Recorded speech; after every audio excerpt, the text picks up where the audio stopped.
ಹೋಂಡಾ ವಾಹನಗಳ ಮೇಲೆ ಸ್ಮಾರ್ಟ್ ಆಫರ್ಗಳ ಸುರಿಮಳೆ. ತಿರುಮಲ ಹೋಂಡಾ ಅರ್ಪಿಸುತ್ತಿದೆ special discount offer. ನಮಸ್ಕಾರ, ನೀವು ನೋಡ್ತಾ ಇದ್ದೀರಾ ಮೆಗಾ ನ್ಯೂಸ್. ಮೊದಲಿಗೆ ಹೆಡ್ಲೈನ್ಸ್. ನಗರದ ಟ್ಯಾಂಕ್ ಬಾಂಡ್ ರಸ್ತೆ ಅಗಲೀಕರಣ ಪ್ರಾರಂಭ.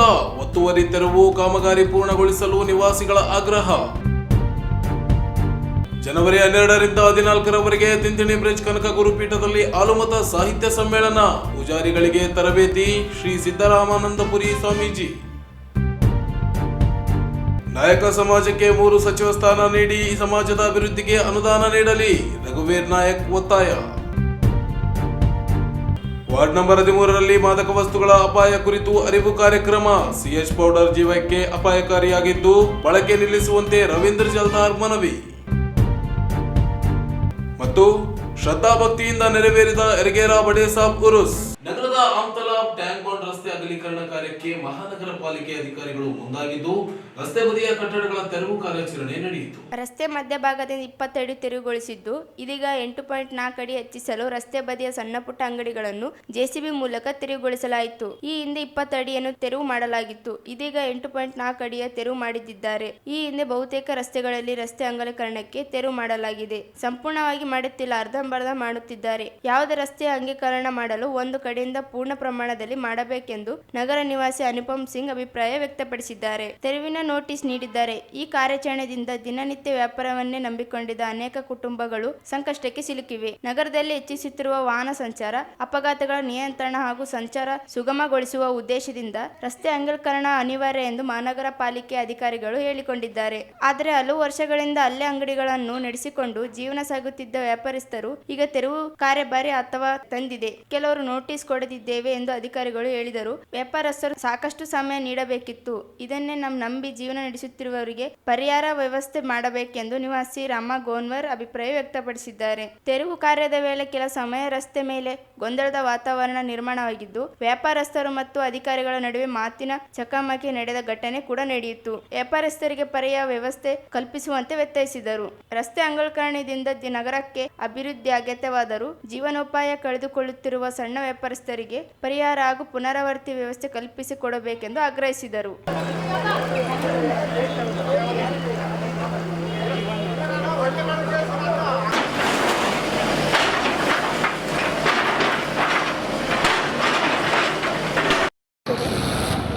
ಇದು ಒಂದು ಕೆಲಸ ಆದದ್ದು ಭಾಳ ಒಳ್ಳೆಯದೇ. ಕೆಲವೊಂದು ಹೇಳ್ತಾರೆ ಎಲ್ಲ ಊರೆಲ್ಲ ಉದ್ಧಾರ ಆಗಿದೆ, ನಮ್ಮ ರಾಯಚೂರು ಉದ್ಧಾರ ಆಗಿಲ್ಲ ಅಂತ ಹೇಳಿದ್ರು. ಬಟ್ ಬಡವರಿಗೆಲ್ಲ ಸ್ವಲ್ಪ ಅನಾನುಕೂಲ ಆಗಿದೆ. ಬಟ್ ಅವ್ರ ಅನಾನುಕೂಲಿಗೆ ಎಲ್ಲ ಸ್ವಲ್ಪ ಸರ್ಕಾರ ಸ್ವಲ್ಪ ಏನೋ ಯಾವುದೇ ರೀತಿಯಾಗಲಿ ಹೆಲ್ಪ್ ಮಾಡಬೇಕು. ಏನನ್ನ ಒಂದು ಸಣ್ಣ ಪುಟ್ಟ ಇದ್ದಲ್ಲೆಲ್ಲ ಸಹಾಯ ಮಾಡಿದ್ರೆ ಒಳ್ಳೆಯದಂತ ನಂದು ಅನಿಸಿಕೆ. ಯಾಕಂದರೆ ಕೆಲವು ಮಂದಿಗೆ ಅದ್ರ ಮೇಲೆ ಬದುಕೋದಿತ್ತು, ಅದ್ರ ಮೇಲೆ ಬಂದದ್ದು ಜನ ಬಂದದ್ದು ದಿನದಾಗೆ ಹೊಟ್ಟೆ ತುಂಬೋದಿತ್ತು. ಸೊ ಆ ಟೈಪ್ ಅವ್ರಿಗೆ ಆಗ್ಲಾರ್ದಂಗೆ ಗೌರ್ಮೆಂಟ್ ಸ್ವಲ್ಪ ನೋಡ್ಕೋಬೇಕಂತ ನನ್ನ ಆಸೆ ನಂದು. ಯಾಕಂದರೆ ನಾನು ಗೌರ್ಮೆಂಟ್ ಜಾಬ್ನಾಗಿಂದ ಬಂದದ್ದು ಬರ್ತಾರೆ ಬಡೋದೆಲ್ಲ ನಾನು ನೋಡೀನಿ. ಇದು ಆಗ್ಯದ. ಬಟ್ ಆದದನ್ಕರ ಚಲೋ ಮೊದಲನ್ಕರ ಈಗ ಸ್ವಲ್ಪ ದಿವ್ಸ ಕೆಳಗೆ ಹೇಳಿದರು. ಬಟ್ ನಾವು ಹಾಗೆ ನಿರ್ಭೀತವಾಗಿ ನಾವು ಕೆಲಸ ಮಾಡ್ತಿದ್ದೆವು. ಈಗ ಅದು ಸದ್ಯಕ್ಕೆ ಈಗ ಸಡನ್ನಾಗಿ 8 ಫೀಟ್ ಕಟ್ ಮಾಡ್ತೀವಿ ಅಂತೇಳಿ ವಾರ್ನ್ ಮಾಡಿದರು. ಈಗ ನಾನು ಒಂದು ತಿಂಗಳಿಂದ ನಾನೇ ನಡೆಸಿದ್ದೀವಿ, ಸ್ವಲ್ಪ ದಿವಸ 2 ವರ್ಷದಿಂದ. ಈಗ ಒಂದು ತಿಂಗಳಿಂದ ನಾನೇ ಬಂದ್ ಮಾಡಿದೆ ಮಾಡ್ತಾರಂತ ಗೊತ್ತಿದ್ದು. ನಾನು ಯಾವುದೂ ಕಿರಣ್ ಸಾಮಾನು ಯಾವುದೂ ತಂದಿದ್ದಿಲ್ಲ. ಅವು ಇದ್ದದ್ದು ಹುಳ ಹತ್ತೋಗ್ಬಿಟ್ಟಿದೆ. ಯಾಕಂದರೆ ಇವತ್ತೇ ಕಟ್ ಮಾಡ್ತಾರೆ, ನಾಳೆ ಕಟ್ ಮಾಡಿ ಹುಳ ಹಾಕಿದ್ದು ಎಲ್ಲ ಬಿಸಾಕಿದ್ವಿ. ಈಗೆಲ್ಲ ಸ್ವಚ್ಛ ಮಾಡಿವಿ. ಸೊ ಆದದ್ದೆಲ್ಲ ಒಳ್ಳೇದಾಗಿ ಕೊಟ್ಟಿದ್ವಿ. ಸರ್ಕಾರಿ ಸ್ವಲ್ಪ ಹೆಲ್ಪ್ ಮಾಡ್ಬೇಕಂತ ನನ್ನ ಅನಿಸಿಕೆ. ನನ್ನ ಹೆಸರು ರಮಾ ಗೋಲ್ವಾರ್. ನಮಸ್ಕಾರ ರಾಯಚೂರು.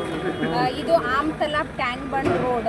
ನಾನು ಅನುಪಮಾ ಸಿಂಗ್ ಅಂತ, ವೆಸ್ಟ್ ಪೊಲೀಸ್ ಸ್ಟೇಷನ್ ಪಕ್ಕದಲ್ಲಿ Ujjivan bank owner, building owner ನಾನು. ನಮಗೆ ಆಲ್ರೆಡಿ ಮುಂದೆ 20 ಫೀಟ್ ಕಟ್ ಮಾಡಿದ್ದಾರೆ station area road, main road. ಮತ್ತು ಹಿಂದಗಡೆ ನಮ್ಮ ಆಮ್ತಲಾಬ್ ರೋಡು ಮತ್ತು 8.4 ಫೀಟ್ ಕಟ್ ಮಾಡ್ತಾ ಇದ್ದಾರೆ. ನೋಟಿಸ್ ಲಾಸ್ಟ್ ಮೊನ್ನೆ ಫ್ರೈಡೇ ಕೊಟ್ಟಿದ್ರು, ಈಗ ಮಂಡೇ ಮಾಡ್ತಾ ಇದ್ದಾರೆ. ಮಾಡಿದ್ದು ಒಳ್ಳೇದಾಯಿತು. ಬಟ್ ಕಂಪ್ಲೀಟ್ ಮಾಡಬೇಕಂತ ನಮ್ಮ ಇಚ್ಛೆ. ಮಾಡಿ ಅರ್ಧ ಬಿಡಬಾರ್ದು. ರೋಡ್ ಕಂಪ್ಲೀಟ್ ಮಾಡಿ ಕರೆಂಟ್ ಪೋಲ್ ಎಲ್ಲ ಹಾಕಿ ನೀಟ್ ಮಾಡಬೇಕು. ಎಲ್ಲ ಅರ್ಧ ರಾಯಚೂರಲ್ಲಿ ಎಲ್ಲಿ ಬೇಕಲ್ಲಿ ಡೆಮಾಲಿಷ್ ಮಾಡ್ತಾರೆ, ಬಟ್ ಕಂಪ್ಲೀಟ್ ಮಾಡಲ್ಲ. ಕಂಪ್ಲೀಟ್ ಮಾಡಬೇಕಂತ ನನ್ನ ಇಚ್ಛೆ. I wish. Anupama Singh. Tintini bridge ನ ಶ್ರೀ ಕಾಗಿನೆಲೆ ಮಹಾಸಂಸ್ಥಾನ ಕನಕ ಗುರುಪೀಠದಲ್ಲಿ ಜನವರಿ 12ರಿಂದ 14ರವರೆಗೆ ಹಾಲುಮತ ಸಾಹಿತ್ಯ ಸಮ್ಮೇಳನ ಮತ್ತು ಪೂಜಾರಿಗಳಿಗೆ ತರಬೇತಿ ಶಿಬಿರವನ್ನು ಆಯೋಜಿಸಲಾಗಿದೆ ಎಂದು ಕನಕ ಗುರುಪೀಠದ ಶ್ರೀ ಸಿದ್ದರಾಮಾನಂದಪುರಿ ಮಹಾಸ್ವಾಮೀಜಿ ಹೇಳಿದರು. ಅವರಿದ್ದು ಮಾಧ್ಯಮಗೋಷ್ಠಿ ಉದ್ದೇಶಿಸಿ ಮಾತನಾಡಿ, ಪ್ರತಿಭಾವಂತಿಕೆ ಹಾಲು ಮತ ಸಂಸ್ಕೃತಿ ವೈಭವದ ಆಚರಣೆ ರಾಜಕೀಯೇತರವಾಗಿ ಆಚರಿಸಲು ನಿರ್ಧರಿಸಲಾಗಿದೆ. 3 ದಿನಗಳ ಕಾಲ ವಿದ್ವಾಂಸರು, ಸಂಶೋಧಕರಿಂದ ಉಪನ್ಯಾಸ ಕಾರ್ಯಕ್ರಮ ನಡೆಯಲಿದೆ. ಹಾಲು ಮತದ ಪಂಥ ವಿಷಯದ ಕುರಿತು ಹೈದರಾಬಾದಿನ ವಿದ್ವಾಂಸರು ಉಪನ್ಯಾಸ ನೀಡಲಿದ್ದಾರೆ. 2 ದಿನ ಜನವರಿ 13 ಹಿಂದುಳಿದ ವರ್ಗಗಳ ಆಯೋಗದ ಮಾಜಿ ಅಧ್ಯಕ್ಷ ಡಾ ಸಿ ದಿವಾಕರ ನಾಥ್ ಹಾಗೂ 14ರಂದು ಕನ್ನಡ ಪ್ರಾಧಿಕಾರ ಅಧ್ಯಕ್ಷ ಪರಶೋತ್ತಮ ಬಿಳೆಮಯ ಉಪನ್ಯಾಸ ನೀಡಲಿದ್ದಾರೆ. ಸಿದ್ಧ ಪರಂಪರೆ, ಬಹುಜನರ ಸಂಸ್ಕೃತಿಗಳ ಅಸ್ತಿತ್ವ ವಿಷಯದ ಮೇಲೆ ಉಪನ್ಯಾಸ ನೀಡಲಿದ್ದಾರೆ. ನಾಡಿನ ವಿವಿಧೆಡೆಯಿಂದ ಅನೇಕರು ಆಗಮಿಸಿದ್ದಾರೆ ಎಂದರು. ಅಲ್ಲದೆ ಫೆಬ್ರವರಿ 15ರಿಂದ ಶಿವರಾತ್ರಿ ಅಂಗವಾಗಿ ಸಾಮೂಹಿಕ ವಿವಾಹ ಕಾರ್ಯಕ್ರಮಗಳು ಆಯೋಜಿಸಲಾಗಿದೆ. 1108 ದಂಪತಿಗಳಿಂದ ಪೂಜಿಸುವ ಕಾರ್ಯಕ್ರಮವನ್ನು ರಾತ್ರಿಯಿಡೀ ಹೆಸರಾಂತ ಕಾಲದಂಡಗಳಿಂದ ಭಕ್ತಿ ಸಂಗೀತ, ನೃತ್ಯ, ನಾಟಕಗಳ ಪ್ರದರ್ಶನ ನಡೆಯಲಿದೆ. ಪ್ರತಿ ವರ್ಷದಂತೆ ಭಕ್ತರು ಹೆಚ್ಚಿನ ಸಂಖ್ಯೆಯಲ್ಲಿ ಭಾಗವಹಿಸಲು ಮನವಿ ಮಾಡಿದರು. ನಾವು ಇವತ್ತು 20ನೇ ವರ್ಷ ಜನವರಿ 12, 13, 14ನೇ ತಾರೀಕು ಕಾರ್ಯಕ್ರಮ 20ನೇ ವರ್ಷ. 20ನೇ ವರ್ಷದ ಕಾರ್ಯಕ್ರಮವನ್ನ ರಾಜಕೀಯೇತರವಾಗಿ ಒಂದು ವಿಚಾರಗಳ ಮೇಲೆ ಸಮಾವೇಶಗಳನ್ನ ಮಾಡಬೇಕು ಅಂತಂದ್ಬಿಟ್ಟು ಆಲೋಚನೆ ಮಾಡಿ ಈ ವರ್ಷ ಕಾರ್ಯಕ್ರಮವನ್ನು ಆಯೋಜನೆ ಮಾಡಿದ್ದೀವಿ. ಅದರಲ್ಲಿ ಹಾಲುಮತ ಸಾಹಿತ್ಯ ಸಮ್ಮೇಳನ ನಿಮ್ಮೆಲ್ಲರಿಗೆ ತಿಳಿಸಿದ್ದೀವಿ. ಈಗ ಪತ್ರ ವರದಿ ಕೊಟ್ಟಿರೋಂಗೆ ಹಾಲುಮತ ಸಾಹಿತ್ಯ ಸಮ್ಮೇಳನ ಮತ್ತು ಪೂಜಾರಿಗಳಿಗೆ ತರಬೇತಿ ಶಿಬಿರ ಇವು ಈ ನಾಡಿನಲ್ಲಿ ಬಹಳ ಅವಶ್ಯಕತೆ ಐತೆ ಚರ್ಚೆ ಆಗೋದು. ಕಾರಣ ನಮ್ಮ ದೇಶ ಬಹುಸಂಸ್ಕೃತಿಯ ನಾಡು. ಬಹುಸಂಸ್ಕೃತಿಯ ನಾಡಿನಲ್ಲಿ ಹಲವಾರು ಸಂಸ್ಕೃತಿಗಳ ಬಗ್ಗೆ ಇದುವರೆಗೆ ಅಲಕ್ಷ್ಯಪಟ್ಟಿರ್ತಕ್ಕಂಥದ್ದನ್ನ ನಾವೆಲ್ಲ ಗಮನಿಸಿದ್ದೀವಿ. ಈ ನಾಡಿನ ಹಿರಿಮೆನೆ ಈ ಭಾರತದ ಮೂಲ ಸಂಸ್ಕೃತಿಗಳು. ಅದರಲ್ಲಿ ಕುರುಬರ ಸಂಪ್ರದಾಯ, ಹಾಲುಮತ ಸಂಸ್ಕೃತಿ ಅಂತಂದ್ರೆ ಸಂಶೋಧಕರ ಪ್ರಕಾರ ಹಲವಾರು ಸಮುದಾಯಗಳಿಗೆ ತಾಯಿ ಬೇರು ಅನ್ನುವಂಥದ್ದು. ಅದು ಹೆಂಗೆ ತಾಯಿ ಬೇರು, ಅದರ ಏನು ಸಂದೇಶವನ್ನ ಕೊಡುತ್ತೆ, ಈ ಸಾಂಬಾ ಜೋಶಿ ಅವರು ಹೇಳ್ತಾರೆ. ಈ ಭಾರತದ ನಿಮಗೆ ಗಮನಕ್ಕೆ ತರಲಿಕ್ಕೆ ಬಯಸ್ತೀನಿ. ಈ ಸಂದರ್ಭದಲ್ಲಿ ಲಕ್ಷ್ಮಣ ತಾತಗಣದಾಳ್, ಮಹಾದೇವಪ್ಪ ಬಿರ್ಜಪುರ, ಹನುಮಂತಪ್ಪ ಜಾಲಿ ಬೆಂಚಿ, ಜಿಲ್ಲಾ ಕುರುಬ ಸಮಾಜ ಅಧ್ಯಕ್ಷ ಗುಂಡಪ್ಪ ಸಾವುಕಾರ, ನಾಗರಾಜ್ ಮಡಿಪೇಟ, ಯಶವಂತ್, ಶೇಖರ ವಾರದ, ಹನುಮಂತಪ್ಪ, ಬಸಯ್ಯ ಸಾವುಕಾರ ಇದ್ದರು. ರಾಜ್ಯ ಸರ್ಕಾರದಲ್ಲಿ 14 ಜನ ಪರಿಶಿಷ್ಟ ಪಂಗಡಕ್ಕೆ ಸೇರಿದ ಶಾಸಕರಿದ್ದು 3 ಜನರಿಗೆ ಸಚಿವ ಸ್ಥಾನ ನೀಡಬೇಕೆಂದು ಹೈದರಾಬಾದ್ ಕರ್ನಾಟಕ ಪ್ರದೇಶ ವಾಲ್ಮೀಕಿ ನಾಯಕ ಸಂಘದ ವಿಭಾಗೀಯ ಕಾರ್ಯದರ್ಶಿ ಎನ್ ರಘುವೀರ್ ನಾಯಕ್ ಹೇಳಿದರು. ಅವರಿದ್ದು ಮಾಧ್ಯಮಗೋಷ್ಠಿ ಉದ್ದೇಶಿಸಿ ಮಾತನಾಡಿ, ರಾಜ್ಯದಲ್ಲಿ 70 ಲಕ್ಷ ಜನಸಂಖ್ಯೆ ಹೊಂದಿರುವ ನಾಯಕ ಸಮಾಜ 15 ಮೀಸಲಾತಿ ಕ್ಷೇತ್ರಗಳಲ್ಲಿ 14 ಜನರ ಕಾಂಗ್ರೆಸ್ ಪಕ್ಷದಿಂದ ಗೆಲುವು ಸಾಧಿಸಿ ಶಾಸಕರಾಗಿದ್ದಾರೆ. ಸಾಮಾನ್ಯ ಕ್ಷೇತ್ರದಿಂದ ಎನ್ ರಾಜಣ್ಣ ಇವರು ಆಯ್ಕೆಯಾಗಿದ್ದಾರೆ. ಕಳೆದ 2 ವರ್ಷಗಳಿಂದ ಪರಿಶಿಷ್ಟ ಪಂಗಡ ಸಚಿವ ಖಾತೆ 2 ಸಚಿವ ಸ್ಥಾನ ಸಿಎಂ ಬಳಿಯೇ ಇದೆ. ಪ್ರಖ್ಯಾತ ಸಚಿವಾಲಯ ಆದರೂ ಸಮುದಾಯ ಕೆಲಸ ಕಾರ್ಯಗಳಿಗೆ ಸಚಿವರೇ ಇಲ್ಲದಂತಾಗಿದೆ. ಸಮಾಜ ವಿದ್ಯಾರ್ಥಿಗಳಿಗೆ ಶಿಷ್ಯ ವೇತನ, ಪ್ರೈಸ್ ಮನಿ ಬಿಡುಗಡೆಯಾಗದೆ ಹೋಗಿದೆ. ವಾಲ್ಮೀಕಿ ಭವನಗಳು ಅರೆಬರೆಯಾಗಿ ನಿಂತಿದ್ದಾರೆ. ವಸತಿ ನಿಲಯಗಳು, ಮೂಲಭೂತ ಸೌಕರ್ಯಕ್ಕೂ ಅನುದಾನ ಕೊರತೆ ಎದುರಾಗಿದೆ. ನೇಮಕಾತಿಯೂ ನಡೆಯುತ್ತಿಲ್ಲ. ಜಿಲ್ಲೆಯ ಏಕೈಕ ಏಕಲವ್ಯ ವಸತಿ ಶಾಲೆ ಇದೆ. 7 ಏಕಲವ್ಯ ಶಾಲೆಗಳು, 7 ಆಶ್ರಮ ಶಾಲೆಗಳು ಸ್ಥಾಪನೆಯಾಗಬೇಕು. ದಾಖಲೆ ಗುರಿ 63ರಷ್ಟು ಮಾತ್ರ ನಿಗದಿಯಾಗಿರುವ 200 ಹೆಚ್ಚಿಸಬೇಕಾದರೂ ಬಿ ನಾಗೇಂದ್ರ, ರಾಜಣ್ಣ ಸೇರಿ 2 ಸಚಿವರು ರಾಜೀನಾಮೆ ಪಡೆಯಲಾಗಿದೆ. ಆದರೆ ಬೇರೆ ಯಾರನ್ನೂ ನೇಮಿಸಿಲ್ಲ. ಕೂಡಲೇ ನಾಯಕ ಸಮುದಾಯಕ್ಕೆ ನ್ಯಾಯ ನೀಡಲು 3 ಜನ ಶಾಸಕರಿಗೆ ಸಚಿವ ಸ್ಥಾನ ನೀಡಬೇಕೆಂದು ಆಗ್ರಹಿಸಿದರು. ಸರ್ಕಾರ ಸಂಪುಟ ಪುನರ್ರಚನೆ ಮತ್ತು ವಿಸ್ತರಣೆಯನ್ನು ಮಾಡಬೇಕಾದ ಕಸರತ್ತು ನಡೆದಿದೆ. ಇದರಲ್ಲಿ ಈಗಾಗಲೇ ಸುಮಾರು 2 ವರ್ಷಗಳಿಂದ ಪರಿಶಿಷ್ಟ ವರ್ಗಗಳ ಏನು ಸಚಿವ ಸ್ಥಾನ ಇದೆ, 2 ವರ್ಷಗಳಿಂದ ಈಗಾಗಲೇ ಮುಖ್ಯಮಂತ್ರಿಗಳ ಬಳಿ ಇದೆ. ಯಾಕಂದರೆ ತರುವಾದ ಸಂದರ್ಭದಲ್ಲಿ ಏನು ನಾಗೇಂದ್ರ ಅವರು ರಾಜೀನಾಮೆ ಕೊಟ್ಟ ನಂತರ ಆ ಸಚಿವ ಸ್ಥಾನ ಈ ಸಮುದಾಯದ ಯಾರಿಗಾದ್ರೂ ಒಬ್ಬರಿಗೆ ಕೊಟ್ಟಿದ್ರೆ ಸಾಕಷ್ಟು ಸಮಸ್ಯೆಗಳಿಗೆ ಇತ್ತೀಚೆಗೆ ಆಡ್ಬೋದಾಗಿತ್ತು. ಯಾಕಂದ್ರೆ ಈಗ ಸಿಎಂ ಬಳಿ ಇದೆ ಅಂತಂದ್ರೆ ಅದು ಬಹಳ ಹೆಚ್ಚು ಪ್ರೋಗ್ರೆಸ್ ಆಗಬೇಕಾಗಿತ್ತು. ಅಧಿಕಾರಿಗಳು ಸಹ ಅಷ್ಟೇ ಅಗ್ರೆಸಿವ್ ಆಗಿ ಕೆಲಸ ಮಾಡಬೇಕಾಗಿತ್ತು. ಆದರೆ ಎಲ್ಲೋ ಒಂದ್ ಕಡೆ 2 ವರ್ಷ ಆಯ್ತು, ವಿದ್ಯಾರ್ಥಿಗಳಿಗೆ ಸರಿಯಾಗಿ ಸ್ಕಾಲರ್ಶಿಪ್ ಬರ್ತಾ ಇಲ್ಲ. ಜೊತೆಗೆ ಪ್ರೈಸ್ ಮನಿ ಕೊಡಬೇಕಾಗಿತ್ತು, ಅದು ಬರ್ತಾ ಇಲ್ಲ. ಜೊತೆಗೆ ಸುಮಾರು ವರ್ಷಗಳಿಂದ ಈಗ ರಿಕ್ರೂಟ್ಮೆಂಟ್ನೂ ಆಗಿಲ್ಲ ಈ ಇಲಾಖೆಯಲ್ಲಿ. ಕೇವಲ ವಾರ್ಡನ್ಗಳು ಅಲ್ಲಲ್ಲಿ ತಾಲೂಕು ಆಫೀಸರ್ಗಳಾಗಿ ಕೆಲಸ ಮಾಡ್ತಾ ಇದ್ದಾರೆ, ಮ್ಯಾನೇಜರ್ಗಳು ಡಿಸ್ಟ್ರಿಕ್ಟ್ ಆಫೀಸರ್ಗಳಾಗಿ ಕೆಲಸ ಮಾಡ್ತಾ ಇದ್ದಾರೆ. ಬೇರೆ ಇಲಾಖೆಯವರು ಎರವಲು ಸೇವೆ ಮೇಲೆ ಇಲ್ಲಿ ಬಂದು ಕೆಲಸ ಮಾಡ್ತಾ ಇದ್ದಾರೆ. ಹಾಗಾಗಿ ಇಲ್ಲಿ 100% ಪ್ರೋಗ್ರೆಸ್ಸೇ ಆಗ್ತಾ ಇಲ್ಲ. ಜೊತೆಗೆ ಏನು ಏಕಲವ್ಯ ವಸತಿ ಶಾಲೆ ಇದೆ, ಆಮೇಲೆ ಆಶ್ರಮ ಶಾಲೆಗಳಿದ್ದಾವೆ. ಆಶ್ರಮ ಶಾಲೆಗಳು ಇಲ್ಲಿ ಬಹುಸಂಖ್ಯಾತರಿದ್ದರೂ ಸಹ ಇಲ್ಲಿ ಆ ಶಾಲೆಗಳ ಕೊರತೆ ಸಂಖ್ಯೆ ಕಡಿಮೆ ಇದೆ. ಯಾಕಂತಂದ್ರೆ ಎಲ್ಲಿ ಒಂದ್ ಕಡೆ ಸರ್ಕಾರ ಹೇಳ್ತದ, ಎಲ್ಲ ಪ್ರತಿನಿಧಿಗಳು ಹೇಳ್ತೀವಿ ಶಿಕ್ಷಣ ಪಡೀರಿ, ನೀವು ಬದುಕು ರೂಪಿಸ್ಕೊಡ್ರಿ ಅಂತ. ಶಿಕ್ಷಣ ಪಡೆಯಕ್ಕೆ ಏನ್ ಬೇಕು ಆ ಸೌಲಭ್ಯನೇ ಇಲ್ದಂಗೆ ಆಗಿದೆ. ಜೊತೆಗೆ ಪ್ರತಿಷ್ಠಿತ ಶಾಲೆ ಅಂತೇಳಿ ಏನ್ ಕಾನ್ಸೆಪ್ಟ್ ಇದೆ, ಅಂದ್ರೆ ಯಾವ ಪ್ರತಿಷ್ಠಿತ ಶಾಲೆಯಲ್ಲಿ ಬಡ ಮಕ್ಕಳು ಓದ್ಲಿ ಅಂತೇಳಿ ಏನೊಂದು ಸೌಲಭ್ಯ ಇದೆ. ಆ ಸೌಲಭ್ಯದ ಗುರಿ ಇಲ್ಲಿ 4 ರಿಸರ್ವ್ ಕಾನ್ಸ್ಟಿಟ್ಯೂಷನ್ ಇದ್ರೂ ಸಹ ಕೇವಲ 63 ಮಿತಿ ಇದೆ. ಈ ಸಂದರ್ಭದಲ್ಲಿ ಮಲ್ಲಿಕಾರ್ಜುನ್ ನಾಯಕ, ರಾಮು ನಾಯಕ, ರಮೇಶ್ ನಾಯಕ, ನರೇಂದ್ರ ನಾಯಕ, ಬೋಳೆಬಂಡಿ ಇದ್ದರು. ಈಗ ಚಿಕ್ಕದೊಂದು ಬ್ರೇಕ್ ನಂತರ ಮೆಗಾ ನ್ಯೂಸ್ ಮುಂದುವರಿಯುತ್ತದೆ. ಈಗ ಹೋಂಡಾ ವಾಹನಗಳ ಮೇಲೆ ಸ್ಮಾರ್ಟ್ ಆಫರ್ಗಳ ಸುರಿಮಳೆ. ತಿರುಮಲ ಹೋಂಡಾ ಅರ್ಪಿಸುತ್ತಿದೆ ಸ್ಪೆಷಲ್ ಡಿಸ್ಕೌಂಟ್ ಆಫರ್. ಲಿಯೋ ಮತ್ತು ಶೈನ್ 100 DX ವಿಶೇಷ discount. Activa 110 smart, Activa 120 smart, smart key ತಂತ್ರಜ್ಞಾನದ ಜೊತೆಗೆ ಸೂಪರ್ ಆಫರ್. ಡಿಯೋ 110 ಮತ್ತು ಡಿಯೋ 125 ಸ್ಮಾರ್ಟ್ ಕೀಸ್ ನೊಂದಿಗೆ ಯುವಕರ ಫೇವರೇಟ್ ಸ್ಕೂಟರ್ ಗಳಿಗೆ ಭಾರಿ ಲಾಭ. ಗಿಫ್ಟ್ಗಳು ಫ್ರೀ. ಮಿಕ್ಸರ್, ಐರನ್ ಬಾಕ್ಸ್ ಹಾಗೂ ಹೆಲ್ಮೆಟ್ ಸೇರಿದಂತೆ ಅನೇಕ ಗಿಫ್ಟ್ಗಳು ಉಚಿತ. ಇನ್ನು ಕೇಳಿ, SB 160 ಹಾಗೂ ಆರ್ನೆಟ್ ಬೈಕ್ ಗಳಿಗೆ ಸ್ಪೆಷಲ್ ಡಿಸ್ಕೌಂಟ್. ಈ ಸ್ಮಾರ್ಟ್ ಆಫರ್ಗಳು ಲಭ್ಯವಾಗಿರುವುದು ರಾಯಚೂರು ಸೇರಿ ಮಾನವಿ, ದೇವದುರ್ಗ, ಸಿರವಾರ ಹಾಗೂ ಪೋತ್ನಾಳ್ ಶೋರೂಮ್ಗಳಲ್ಲಿ.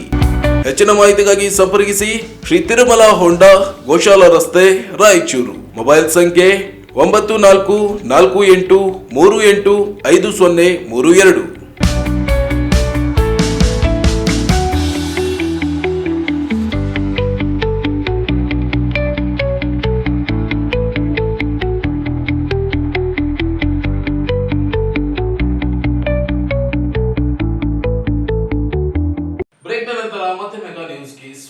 ಇದಕ್ಕೆ ಅಪಾಯಕಾರಿಯಾಗಿರುವ CH ಪೌಡರ್ ಸೇಂದಿಯನ್ನ ಸೇವಿಸುವುದನ್ನ ಜನರು ಬಿಟ್ಟು ಆರೋಗ್ಯಕರ ಜೀವನ ನಡೆಸಬೇಕೆಂದು ಬಿಜೆಪಿ ಜಿಲ್ಲಾ ಪ್ರಧಾನ ಕಾರ್ಯದರ್ಶಿ ರವೀಂದ್ರ ಚಂದಾರ್ ಹೇಳಿದರು. ಶನಿವಾರ ಸೈಯದ್ ಫಜಲಾದ್ರಿ ಅವರ ಮನೆಯಿಂದ ಗಂಧದ ಮೆರವಣಿಗೆ ಆರಂಭವಾಗಿ ಗ್ರಾಮದ ಪ್ರಮುಖ ಬೀದಿಗಳ ಮೂಲಕ ಸಾಗಿ ದರ್ಗಾದಲ್ಲಿ ಫಾತಿಯಾ ನೆರವೇರಿಸುವ ಮೂಲಕ ಉರುಸ್ಗೆ ವಿಧಿವತ್ತಾಗಿ ಚಾಲನೆ ನೀಡಲಾಯಿತು. ಭಾನುವಾರ ಉರುಸ್ ವಿಜೃಂಭಣೆಯಿಂದ ನಡೆದು ಆಂಧ್ರಪ್ರದೇಶ, ಮಹಾರಾಷ್ಟ್ರ ಹಾಗೂ ತೆಲಂಗಾಣ ರಾಜ್ಯಗಳಿಂದ ಭಕ್ತರು ಹೆಚ್ಚಿನ ಸಂಖ್ಯೆಯಲ್ಲಿ ಭಾಗವಹಿಸಿದ್ದರು.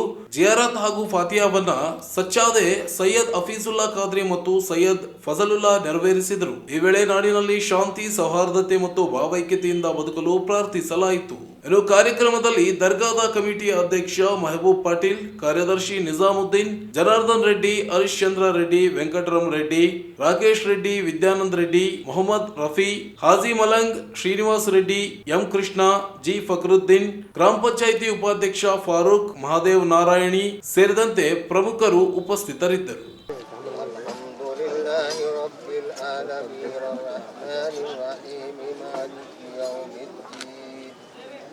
إياك نعبد وإياك نستعين اهدنا الصراط المستقيم صراط الذين أنعمت عليهم غير المغضوب عليهم ولا الضالين.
ತಾಲೂಕಿನ ಯರಗೇರ ಹಜರತ್ ಬಡೇಸಾಬ್ ಉರುಸ್ ಅಂಗವಾಗಿ ಇಂದು ಮಧ್ಯಾಹ್ನ ಜಯಾರತ್ ಕಾರ್ಯಕ್ರಮವನ್ನು ಅದ್ದೂರಿಯಾಗಿ ನೆರವೇರಿಸಲಾಯಿತು.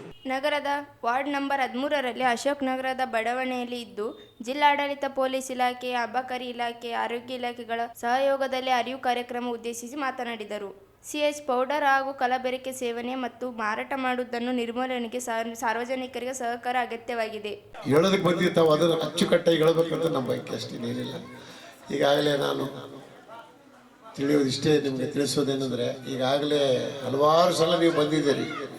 ಅಶೋಕ್ ನಗರ ಬಂದಿದ್ದೀರಿ, ಜಿಡಿ ತೋಟ ಬಂದಿದ್ದೀರಿ, ತಿಮ್ಮಪ್ಪರಿಪೇಟ್ ಬಂದಿದ್ದೀರಿ, ಮಂಡಿಪೇಟ್ ಬಂದಿದ್ದೀರಿ. ಎಲ್ಲ ಕಡೆ ಬಂದು ಹಲವಾರು ಸಲ ತಾವು ಏನು ಅಟ್ಯಾಕ್ ಮಾಡಿದ್ದೀರಿ, ಅಟೆಂಪ್ಟ್ ಮಾಡಿದ್ದೀರಿ, ಸೀಸ್ ಮಾಡಿದ್ದೀರಿ, ಕೇಸ್ಗಳು ಮಾಡಿದ್ದೀರಿ. ಮತ್ತೆ ಬರ್ತಾರೆ, ಮತ್ತೆ ಅದೇ ಆಟ ಆಡ್ತಾ ಇದ್ದಾರೆ. ಅದೇ ನೋಡಿ ನೋಡಿ ನಮಗೂ ಸಾಕಾಗಿದೆ. ನಮ್ದು ಇಷ್ಟು ಬೇಜಾರು ಏನಾಗ್ತಾ ಇದೆ ಅಂದರೆ, ನನ್ನ ವಾರ್ಡ್ ಸ್ಪೆಷಲಿ ಅಶೋಕ್ ನಗರದಲ್ಲಿ ಹೇಳ್ತಾ ಇದ್ದೀನಿ ನಿಮಗೆ. ನಾನು ಬಸವರಾಜ್ ಸರ್ಗೂ ಹಲವಾರು ಸಲ ನಾನು ಹೇಳಿದ್ದೀನಿ. ಇದಕ್ಕೂ ಮುಂಚೆಯಿಂದ ಚಂದ್ರಪ್ಪ ಅವ್ರಿಗೆ, ಅದಕ್ಕೂ ಮುಂಚೆಯಿಂದ ಎಲ್ಲರಿಗೂ ಹೇಳ್ಕೊತಾ ಬಂದಿದ್ದೆ. ಯಾಕಂದರೆ ಸೇಂದಿ ಕುಡಿಯೋದಂತೂ ಮುಂಚೆಯಿಂದ ಇದೆ, ಇಲ್ಲಂತಲ್ಲ. ಆದರೆ ತೊಗೊಂಡು ಇಲ್ಲೇ ಕುಡಿದು ಇಲ್ಲೇ ಏನು ಯೂರಿನ್ ಪಾಸ್ ಮಾಡ್ತಾರೆ, ಬೇರೆ ಆಜು ಬಾಜಿಂದ ಮನೆಯವ್ರಿಗೆ ಏನು ಹೆಣ್ಮಕ್ಳು ಇದಾರಲ್ಲ, ಅದು ಭಾಳ ತೊಂದರೆ ಆಗ್ತಾಯಿದ್ರು. ಹಲವಾರು ಸಲ ನಿಮ್ಗೆ ಹೇಳ್ತಾ ಇದ್ದೀನಿ ನಾನು. ಮಾನಸಿಕ ತಜ್ಞ ಡಾಕ್ಟರ್ ಮನೋಹರ್ ಪತ್ತಾರ್ ಮಾತನಾಡಿ, ಜೀವಕ್ಕೆ ಅಪಾಯ ಆಗಿರುವ ಕಲುಷಿತ ಸೇದಿಸಿ ಜೀವ ಕಳೆದುಕೊಳ್ಳುವ ಸಂಖ್ಯೆ ಹೆಚ್ಚಾಗುತ್ತಿದೆ. ಅಂಕಿಅಂಶಗಳ ಪ್ರಕಾರ ಕಲುಷಿತ ಸೇಂದಿ ಪೌಡರ್ನಿಂದ ರಿಮ್ಸ್ನಲ್ಲಿ ಬಹಳ ಸಾವುಗಳು ಆಗಿವೆ ಎಂದು, ಹಾಗೆ ಕಳ್ಳ ಸಾಗಾಣಿಕೆ ಮೂಲಕ ತಂದು ಮಾರುವವರಿಗೆ ಹಣ ಲಾಭ, ಸೇಂದಿ ಕುಡಿಯುವವರ ಕುಟುಂಬಕ್ಕೆ ಸಾವಿನ ನಷ್ಟವಾಗುತ್ತದೆ ಎಂದು ತಿಳಿಸಿದರು. ಇದು ಅಷ್ಟೇ ಅಲ್ಲ, ಸೇಂದಿ, ಗಾಂಜಾ, ಬಾರಿನಲ್ಲಿ ಸಿಗುವ ಪದಾರ್ಥಗಳು ಇರಬಹುದು. ಇಂದಿನಿಂದ ಅನೇಕ ಅನೈತಿಕ ಚಟುವಟಿಕೆಗಳು ಹಾಗೂ ಕೊಲೆ, ಅಕ್ರಮ, ಅತ್ಯಾಚಾರಗಳು ಆಗುತ್ತವೆ. ಹಾಗೂ ಧಾನ್ಯ, ಯೋಗ, ವ್ಯಾಯಾಮದಿಂದ ಆಗುವ ಪ್ರಯೋಜನಗಳು ತಿಳಿ ಹೇಳಿದರು. ಅಶೋಕ್ ನಗರದ ಜಿಡಿ ತೋಟ, ತಿಮ್ಮರಪೇಟೆಯ ಹಾಗೂ ಅನೇಕ ಬಡಾವಣೆಗಳಲ್ಲಿಯೂ ಸಾವು ಸಂಭವಿಸಿದ್ದು, ಜನರು ಎಚ್ಚರಿಕೆ ವಹಿಸುವಂತೆ ತಿಳಿಸಿದರು. ಅಂಬಕಾರಿಯು ಕೆಲವು ತೊಂದರೆಗಳನ್ನು ಕೂಡ ಹೇಳಿದರು. ಕಲಬೆರಕೆ ಮತ್ತು ನೇರವಾಗಿ ಹಾಗೂ ಪೌಡರ್ ಅನ್ನು ನೇರವಾಗಿ ಮಾರುತ್ತಿದ್ದಾರೆ, ಅದಕ್ಕೆ ಕಡಿವಾಣ ಹಾಕಬೇಕೆಂದು ಎಲ್ಲ ಪೊಲೀಸ್ ಅಧಿಕಾರಿಗಳಿಗೆ ನೇರವಾಗಿ ಪ್ರಶ್ನೆ ಮಾಡಿದರು. ಹಾಗೆ ಗಾಂಜಾದ ಬಗ್ಗೆ ಕೂಡ ಮಾಹಿತಿ ನೀಡಿದರು. ಜಿಲ್ಲಾಡಳಿತ, ಜಿಲ್ಲಾ panchayat, police department, excise department, health department ಅವರು ಮನೆ ತನಕ, ಅದು ಓಣಿಯೊಳಗ, ಅದು ರಸ್ತೆಯೊಳಗನೆ ಒಂದು ಸ್ಟೇಜನ್ನು ಕ್ರಿಯೇಟ್ ಮಾಡಿ ಎಲ್ಲರನ್ನು ಕೂರಿಸ್ಬಿಟ್ಟು ಮಾತಾಡಲಿಕ್ಕೆ ಅಂಥದ್ದು ಏನಪ್ಪ ಇರ್ಬೋದು, ಯಾಕಾದ್ರೂ ಬಂದಿರ್ಬೋದು, ಏನಿರ್ಬೋದು, ಇದರಿಂದ ನಮ್ಗೆ ಏನು ಲಾಭ ಅಂತಕ್ಕಂಥದ್ದನ್ನ ಆಲೋಚನೆ ಪ್ರತಿಯೊಬ್ಬರಲ್ಲಿ ಬರ್ತಕ್ಕಂಥದ್ದು ಬಹಳ ಸಹಜ. ಇವತ್ತು ನಾವು ಅಂಕಿ ಅಂಶಗಳನ್ನು ನೋಡ್ತಾ ಹೋದರೆ, ಅದು ಎಸ್ಪೆಷಲಿ ನಮ್ಮ ರಿಮ್ಸ್ ಆಸ್ಪತ್ರೆಯಲ್ಲಿ, ಇನ್ನಿತರ ಆಸ್ಪತ್ರೆಗಳಲ್ಲಿ ಈ ಒಂದು ಕುಲುಷಿತ ಹೆಂಡ, ಅಂದ್ರೆ ಕೈ ಹೆಂಡ ಅಂತೇನು ಹೇಳ್ತಾರಲ್ಲ, CH ಪೌಡರ್, ಆ ಒಂದು ಪೌಡರ್ ಅನ್ನು ಸೇವಿಸಿ ಅವ್ರಿಗೆ ಆಗಿರ್ತಕ್ಕಂತಹ ಸಾಕಷ್ಟು ಆರೋಗ್ಯದ ಅನಾಹುತಗಳಿಗೆ ಬಲಿಯಾಗಿರ್ತಕ್ಕಂಥ ವ್ಯಕ್ತಿಗಳು ಸಾಕಷ್ಟು ಜನ ಇದ್ದಾರೆ. ಈ ಸಂದರ್ಭದಲ್ಲಿ ನಗರಸಭೆ ಮಾಜಿ ಸದಸ್ಯ ಹರೀಶ್ ನಾಡಗೌಡ, ಸಂತೋಷ್ ನೇತಾಜಿ ನಗರ್, PSI ನಾಗರಾಜ್ ಮಾತನಾಡಿದರು. ಅಧ್ಯಕ್ಷ ವಹಿಸಿದ್ದ ಅಂಬಕಾರಿ ಇಲಾಖೆ ಅಧ್ಯಕ್ಷಿ ಮೋಯಿನಿಶಾ ಮಾತನಾಡಿ, ತೆಲಂಗಾಣ ಮತ್ತು ಆಂಧ್ರ ಪ್ರದೇಶದಿಂದ ಬರುವ CH ಪೌಡರ್ ಅಪಾಯಕಾರಿಯಾಗಿದ್ದು, ಮಾರಾಟ ಮಾಡುವ 9 ಜನರನ್ನು ಗಾಡಿಪಾರು ಮಾಡಲು ಪ್ರಸ್ತಾವನೆ ಸಲ್ಲಿಸಲಾಗಿದೆ ಎಂದರು. ಸರಸ್ವತಿ, ಅಮೃತ, ಬಿಂದು, ಸತ್ಯನಾರಾಯಣ, ಚಂದ್ರಶೇಖರ್ ಪಾಟೀಲ್, ಶರಣಮ್ಮ, MD ಹುಸೇನ್ ಸೇರಿದಂತೆ ಅಂಬಕಾರಿ ಪೊಲೀಸ್ ಇಲಾಖೆ ಅಧಿಕಾರಿಗಳಾಗಿದ್ದರು. ಬಡಾವಣೆ ಜನರು, ಮಹಿಳೆಯರ ಭಾಗವಹಿಸಿದ್ದರು. ಕೊನೆಯಲ್ಲಿ ಮತ್ತೊಮ್ಮೆ ಹೆಡ್ಲೈನ್ಸ್. ನಗರದ ಟ್ಯಾಂಕ್ ಬಾಂಡ್ ರಸ್ತೆ ಅಗಲೀಕರಣ ಪ್ರಾರಂಭ, ಒತ್ತುವರಿ ತೆರವು ಕಾಮಗಾರಿ ಪೂರ್ಣಗೊಳಿಸಲು ನಿವಾಸಿಗಳ ಆಗ್ರಹ. ಜನವರಿ 12ರಿಂದ 14ರವರೆಗೆ ತಿಂತಿಣಿ ಬ್ರಿಡ್ಜ್ ಕನಕ ಗುರುಪೀಠದಲ್ಲಿ ಆಲುಮತ ಸಾಹಿತ್ಯ ಸಮ್ಮೇಳನ, ಪೂಜಾರಿಗಳಿಗೆ ತರಬೇತಿ, ಶ್ರೀ ಸಿದ್ದರಾಮಾನಂದಪುರಿ ಸ್ವಾಮೀಜಿ. ನಾಯಕ ಸಮಾಜಕ್ಕೆ 3 ಸಚಿವ ಸ್ಥಾನ ನೀಡಿ ಸಮಾಜದ ಅಭಿವೃದ್ಧಿಗೆ ಅನುದಾನ ನೀಡಲಿ, ರಘುವೀರ್ ನಾಯಕ್ ಒತ್ತಾಯ. ವಾರ್ಡ್ ನಂಬರ್ 13ರಲ್ಲಿ ಮಾದಕ ವಸ್ತುಗಳ ಅಪಾಯ ಕುರಿತು ಅರಿವು ಕಾರ್ಯಕ್ರಮ, CH ಪೌಡರ್ ಜೀವಕ್ಕೆ ಅಪಾಯಕಾರಿಯಾಗಿದ್ದು ಬಳಕೆ ನಿಲ್ಲಿಸುವಂತೆ ರವೀಂದ್ರ ಜಲ್ದಾರ್ ಮನವಿ. ಮತ್ತು ಶ್ರದ್ಧಾಭಕ್ತಿಯಿಂದ ನೆರವೇರಿದ ಯರಗೇರ ಬಡೇಸಾಬ್ ಉರುಸ್. ಇದಿಷ್ಟು ಇವತ್ತಿನ ಸುದ್ದಿ. ಪ್ರಮುಖ ಸುದ್ದಿಗಳಿಗಾಗಿ ನೋಡ್ತಾ ಇರಿ ಮೆಗಾ ನ್ಯೂಸ್.